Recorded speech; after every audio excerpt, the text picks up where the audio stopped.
Sebentar kita pusatkan pikiran, hati, jiwa kita merenungkan sabda Tuhan.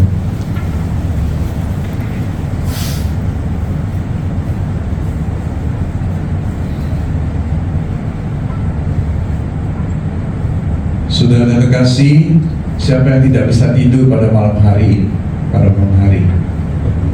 Lirik jari. Jangan senyum-senyum. Saya juga ya. Jadi blegedes artinya bisa tidur, nggak bisa tidur, enjoy aja, ya. Siapa bisa nyanyi? Siapa bisa nyanyi di sini? Banyak itu ya. Banyak. Bisa ya. Ada yang bisa, ada yang nggak bisa gitu. Ngomongnya nggak bisa. Selalu begitu. Kita selalu membatasi diri atau memberi batas. Saya nggak bisa, saya takut, saya ini, saya itu gitu. Hidup saya susah, batasi kan. Ngerti maksud saya ya? Anda bahagia? Bingung kan? Anak Katolik itu gitu. Ya selalu bingung kalau ditanya. Karena nggak pernah bertanya. Hari ini kan kita bertanya siapa Yesus itu, Bapak Ibu. Ya bahagia nggak bahagia? Anda pernah mendengar lagu ini nggak? Lagu saya sering ini ya bertanya itu. Modi Ayunda, iya, Perahu Kertas, keren tuh lagu ya, membuat saya melintir. Artinya pada saat saya lagi bete itu saya dengar lagu itu, ternyata dalam syair itu dikatakan bahwa saya terlahir tuh bahagia. Dengan radarku aku menemukanmu di antara miliaran manusia. Keren kan? Berpasangan suami istri, so sweet gitu. Itu Anda bahagia karena diciptakan, terlahir, dipanggil di orang Katolik itu bahagia. Dipanggil Tuhan nanti kalau udah tua ya, bahagia juga, jangan takutan. Jelas ya. Tadi kita bisa lihat bagaimana kita manusia membatasi, memberi batas, itu yang membuat kita ribet hidupnya. Ya. Jadi seperti itu. Kita lihat ya. Dikatakan dengan sangat jelas tadi, sebenarnya kan mereka bisa melihat siapa Yesus sesungguhnya pada saat itu. Mereka di tempat-tempat yang lain sudah terkenal, dia buat mukjizat, dia adalah anak Allah dan sebagainya. Apalagi ini Injil Matius mengatakan seperti itu, Injil yang lain juga mengatakan begitu kan. Yesus spektakuler tuh Yesus itu. Tapi dia lihat tuh, dia mengejek sebenarnya. Dia mengejek nih, bukan dia anak tukang kayu, bukan dia anak Maria. Biasanya kalau dalam bahasa Injil itu, bahasa kitab suci, mau menyebut nama orang tuanya adalah perempuan itu sangat menghina itu. Tapi kalau menurut tafsir saya baca begitu, saya nggak tahu. Tapi ya, bisa jadi juga di sana kan patriarki ya, yang ketik. Nggak ada, jarang kalau tokoh di kitab suci kan banyak kan laki-laki, nggak ada perempuan. Perempuan kalau disebut berarti dia sangat keren gitu ya. Tapi ini benar-benar mengejek sebenarnya dalam konteks budaya setempat itu. Ya. Demikian, karena dibatasi dia anak orang kayu, nggak mungkin bisa begitu, nolak ya. Padahal Yesus kan mau membuat mukjizat, ngerti maksud saya? Tapi ditolak, karena kita beri batas. Sama dengan kita, Yesus mau berkarya di dalam diri kita atau memberi rahmat, Anda batasi itu. Saya nggak bisa kok, nggak bisa. Takut ini, takut itu. Jelas, ya.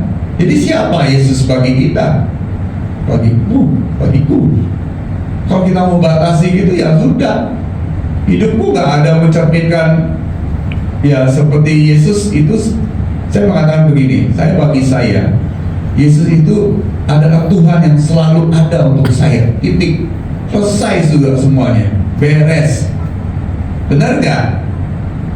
Benar nggak begitu? Benar. Tapi kita nggak ada rumusan seperti itu kan selama ini. Yesus adalah putra Allah, blegedes, bukan blegedes, artinya rumusan itu. Terpaku pada itu Yesus. Gak gitu. Apa? Bagiku apa? Siapa dia? Pribadi ya, jangan rombongan itu mengatakan gitu, rombongan itu ngomong itu, gak gitu. Iman kita bukan iman rombongan, iman kelompok, enggak, iman pribadi yang harus digulati dan menjadi semakin mendalam. Benar gak? Benar gak Yesus? Kalau bagi saya gitu, Yesus adalah Tuhan yang selalu ada untuk kita dan untuk kita semua. Untuk saya Tuhan. Beritahu pada anak Anda, beritahu pada semua orang. Ya.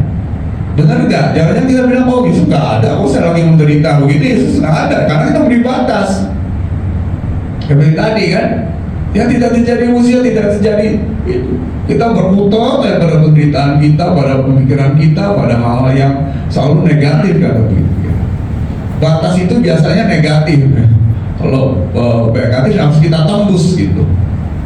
Kalau batas moral beda, kita nggak bicara tentang moral ya, kita bicara tentang batas. Itu batas yang membuat kita tidak menjadi merdeka, ya, terkungkung, terbelenggu gitu. Anak saya nggak bisa kok, bisa. Anda udah batasi dulu. Atau bergaul misalnya, dia anak-anak kita sering main di kamar sekarang kan. Tuh punya anak-anak tuh ya, saya nggak tahu, anak tahu ya, di kamar. Dia membatasi diri, enggak, dia harus keluar bergaul dan sebagainya. Itu yang membuat dia semakin menjadi dirinya sendiri. Itu yang Tuhan kehendaki. Jelas ya. Jadi bukan begitu kita harus membatasi, jangan anak saya nggak boleh ini. Kan diskresi orang tua itu. Ngerti ya maksud saya, dibatas-batasi enggak. Ya, Tuhan selalu ada untuk dia kok. Pusing banget sih gitu aja, kepo banget, atau cawe-cawe terus begitu, cawe-cawe terus kemana-mana dia, nggak usah. Ngerti ya, kadang-kadang kita khawatir keterlaluan dan kita terbelenggu oleh semacam begitu, sehingga kita tidak mengenal Tuhan kita yang Yesus itu sebagai Tuhan yang selalu ada untuk kita. Ya, setuju ya. Jadi ingat tuh ya, Yesus adalah Tuhan yang selalu ada untuk kita, untuk Anda misalnya. Tuhan. Jangan lain-lain ya. Mana Yesus, matanya nggak kelihatan, matamu gitu, bahasa Jawa tuh kasar banget ya. Ya itu gitu, karena mata kita terbelenggu, tertutup dan sebagainya. Nggak bisa melihat ke depan atau future. Kita selalu terkungkung dengan situasi yang membuat kita menderita, itu nggak bisa. Nah, Allah harus menembus itu. Ya, kalau Yesus ada pasti bisa ditembus, nggak akan tembus lah pasti. Ngerti maksud saya ya? Ada persoalan di perusahaan gini-gini ya gampang, tinggal ditembus, gampang persoalannya. Bisa kalau bisa.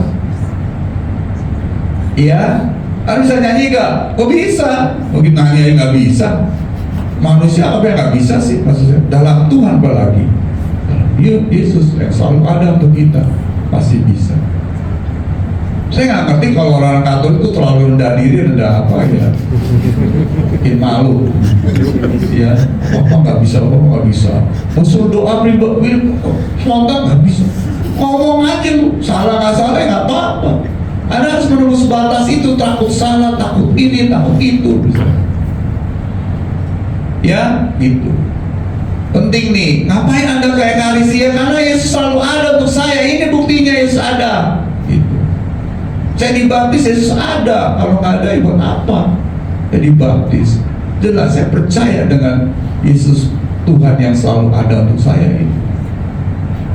Jelas ya, jadi jangan ini, pokoknya jangan bilang, awas saya dengar ada orang Katolik nggak bisa ini, nggak bisa itu, waduh, bikin malu deh. Usaha dulu. Ya, usaha nanti menurut saya. Ya, berjuang dulu, jangan ngomong nggak bisa, pasti menembus batas. Saya pernah mendengar bahwa si Gracia Polio membuat buku kalau nggak salah, saya pernah lihat itunya. Dia nggak bisa cedera, mau Olimpiade, lihat mana? Yang sehat-sehat malah yang nggak cedera ya malah nggak bisa juga kan. Tapi dia cedera, dia rebound lagi, dia bisa dia bisa itu selesaikan. Karena dia percaya Tuhan ada. Ngerti ya, imannya bunyi gitu ya. Kalau orang berhasil, kalau tidak salah ya, kalau nggak salah spiritual quotationnya harus hebat mendalam tuh orang berhasil. Kalau yang gitar doang ya nggak berhasil, jadi pada petik jadi karyawan, jadi biasa-biasa aja. Tapi kalau orang yang itu kan benar-benar punya inspirasi gitu, menembus batas, menembus ini seperti itu. Ya, setuju ya? Kalau kita menganggap Yesus adalah Tuhan yang selalu ada untuk saya jadi raja wali, bukan jadi ayam. Jelas ya, ayam itu jago kandang, setuju ya? Epek-epek telur. Enggak, ke raja wali terbang ke Amerika kemana-mana, anak Anda harus seperti itu. Matanya mencorong melihat, memberi kesaksian bahwa Yesus ada, Yesus Tuhan ada dalam diri anak itu. Ya, dia berani apapun dia lakukan untuk, ya pasti untuk kesejahteraan, pasti datang bersama dan lain sebagainya. Orang seperti itu harus dibutuhkan di gereja Katolik, ya dibutuhkan di masyarakat bangsa kita dan juga di dunia ini menurut saya. Tidak apa-apa ayam nggak bisa, ini mau terbang ayam jatuh lagi, nggak gitu. Ya, terus latih terus supaya menjadi ya raja wali seperti itu menurut saya. Ya hari ini jangan sampai kayak kita ya, Yesus ditolak. Kalau kita menolak Yesus karena kita beri batasan gitu. Yesus mau ikut campur misalnya, atau mau menolong kita menolak. Ya karena punya pikiran, Yesus nggak bakal bisa, atau punya kekumpung dengan berkutat dengan penderitaannya, dengan apa segala pikirannya, menurut saya begitu. Ya, jadi orang terbuka, luas dan sebagainya itu apa dia bisa? Oh bisa, nggak aja. Ya, rame-rame kalau lagi bisa kan, kalau sendiri nggak bisa rame-rame kalau nggak bisa ya. Gitu yang ngomong nggak bisa dulu dan jelas ya, ada keberanian untuk menembus itu, karena kita yakin bahwa Yesus adalah Tuhan yang selalu ada untuk saya, untuk anak-anakmu juga, untuk kita ini. Jangan khawatir dengan anak-anakmu, dengan hidupanmu, dengan apa. Jelas ya, khawatir tapi nggak kerjain apa-apa, kan pusing. Itu khawatir, lakukan dong sesuatu ya, enggak, jangan anak saya takut masa depannya ini, ya kayaknya kerjakan supaya anak saya menjadi hebat, ikut bapak ibunya hebat-hebat itu. Ya, bapaknya ayam, anaknya ayam maksudnya ya kan. Ngerti maksud saya. Seperti itu, ajarkan, jangan apa yang menularkan ketakutan, misalnya kelumpuhan, belenggu dan sebagainya itu, apalagi yang ada setan, ada apa gitu, ribet gitu ya hidupnya. Jangan ya, anak kita kesian ya, kalau banyak informasi yang nggak benar juga, dan kita harus meluruskan itu ya, supaya dia yakin bahwa oke aja, tapi dia harus yakin bahwa Tuhan selalu ada, dan dia mau mengembangkan diri dengan sangat maksimal, optimal. Saya merasa itu ya, supaya hati-hati dengan ya batas, apalagi kita udah mulai lansia, karena lansia itu ada ini batas itu. Dia lah, Blegedes kita udah pengalaman kan, kita harus tahu bagaimana mengelola diri, mengelola ini dan sebagainya, membina dan lain sebagainya. Ya karena punya kehebatan, Tuhan selalu menyertai kita dan selalu ada untuk kita, dan pasti kita semua beres di saya. Ya, kalau nggak beres jangan nyalain Tuhan, kita sendiri yang kadang-kadang menutup diri itu. Ya mulai sekarang jangan bilang salah Tuhan di mana? Ya, ada nih Tuhan ya, kalau ada, tapi kita tidak pernah bisa melihat karena nggak pernah merasakan dan sebagainya. Anda datang ke Ekaristi karena Tuhan ada toh? Kalau nggak ada, boleh apa datang? Udah pulang aja sekarang, ya. Karena Anda yakin bahwa Tuhan selalu ada untuk saya melalui perayaan Ekaristi. Tuhan selalu ada melalui baptisan saya dan sebagainya, pasti seperti itu. Ya, dalam kehidupan Anda lihat sendiri, kita lihat ya, dari kecil sampai besar tuh Tuhan selalu ada untuk saya. Hebatnya Tuhan kita itu. Walaupun kita tolak, kita apa, dia selalu nongkrongnya kita, ngeliatin kita. Kapan mau lihat, kapan mau lihat dan sebagainya. Ya, kapan merasakan aku ada di sini untuk melindungi dan memberikan segala rahmat yang kita butuhkan hidup di dunia ini. Jadi everything is okay. Setuju ya? Jadi jangan nanti milih-milih. Oh ini maunya yang ini, enggak. Apapun silakan Tuhan. Saya bersyukur atas semuanya. Perjuangan, penderitaan atau apapun, termasuk kebahagiaan, kesejahteraan dan sebagainya, saya dapat ya udah saya syukuri. Tadi nggak bisa tidur ya oke, nggak bisa tidur, bisa tidur ya oke juga. Itu ya, jangan terlalu ribet-ribet ya. Punya mobil oke, nggak punya mobil keterlaluan. Tapi nggak apa-apa juga, maksud saya oke juga naik pas, habis oke lah. Tapi menurut saya kalau apapun bisa menurut saya, ya.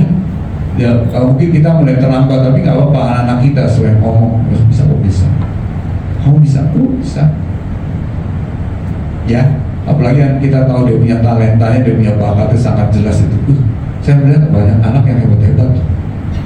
Bener, saya kemarin ke SMK di Kudus gitu, saya lihat, anak-anak kita keren-keren, bisa bikin film animasi segala, dan lain loh. Itu anak SMA loh. Kita nggak bisa apa-apa. Tapi maksudnya, sosokan kita tuh ya. Mereka keren.